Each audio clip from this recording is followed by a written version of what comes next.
माध्यमिक शिक्षा मंडल की कक्षा 10वीं तथा 12वीं की बोर्ड परीक्षा में सम्मिलित होने जा रहे प्रिय विद्यार्थियों, सुप्रभात।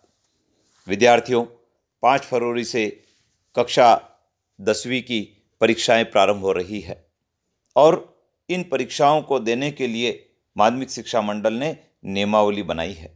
उस नियमावली का पालन सभी को करना है। इस बार की परीक्षा में अनेक आमूलचूल परिवर्तन किए गए हैं। अब 32 पृष्ठ में ही प्रश्न पत्र को हल करना होगा, अलग से कोई पूरक उत्तर पुस्तिका नहीं दी जाएगी। इस संबंध में माध्यमिक शिक्षा मंडल ने अपनी निर्देशिका में उत्तर पुस्तिका के पृष्ठों के संबंध में स्पष्ट किया है। आइए जान लेते हैं क्या है नई बात। मंडल की परीक्षाओं में निम्नानुसार पृष्ठ की उत्तर पुस्तिकाओं का उपयोग किया जाएगा।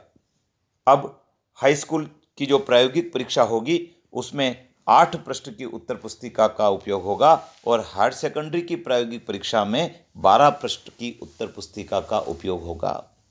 लेकिन जो मुख्य परीक्षा है हाई स्कूल एवं हायर सेकेंडरी के गणित विषय को छोड़कर शेष समस्त विषय के लिए 32 पृष्ठ की उत्तर पुस्तिका OMR कवर पृष्ठ वाली उपयोग में की जाएगी।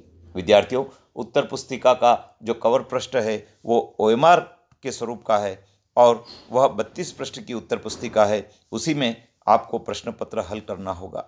लेकिन हाई स्कूल एवं हायर सेकेंडरी परीक्षा में गणित विषय के लिए 32 पृष्ठ की OMR कवर पृष्ठ वाली उत्तर पुस्तिका उपयोग होगी और वह ग्राफ वाली होगी। लेकिन विद्यार्थियों, आपको बताना चाहेंगे कि अब हाई स्कूल और हायर सेकेंडरी में प्रत्येक विषय में 32 पृष्ठ की उत्तर पुस्तिका मिलेगी और उस 32 पृष्ठ में ही आपको आपके प्रश्न पत्र को हल करना है। यदि आप 32 पृष्ठ में हल नहीं कर पाते हैं तो आपका प्रश्न पत्र अधूरा छूट जाएगा और उसके परिणाम स्वरूप आपके जो मार्क्स आने वाले हैं वह भी पर्याप्त नहीं आएंगे। इसके लिए विद्यार्थियों, आपको शब्द सीमा का ध्यान रखना है। आपने निश्चित रूप से नोट्स बनाए होंगे और उन नोट्स के आधार पर आप परीक्षा में उत्तर भी लिखेंगे।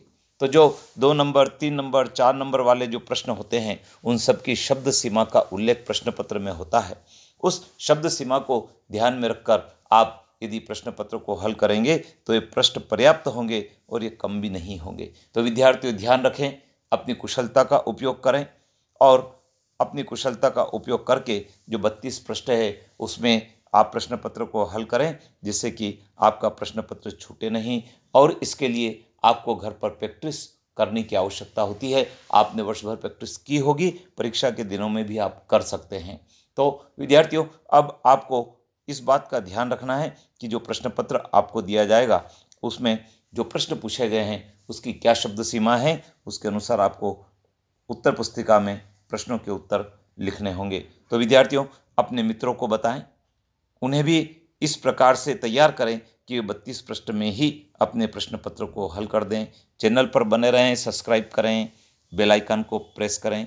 इसके पूर्व भी 3 से 4 वीडियो आपकी परीक्षाओं के मार्गदर्शन के संबंध में शेयर किए गए हैं, उन्हें भी आप जरूर सुनें और उसका लाभ उठाएं। जय हिंद।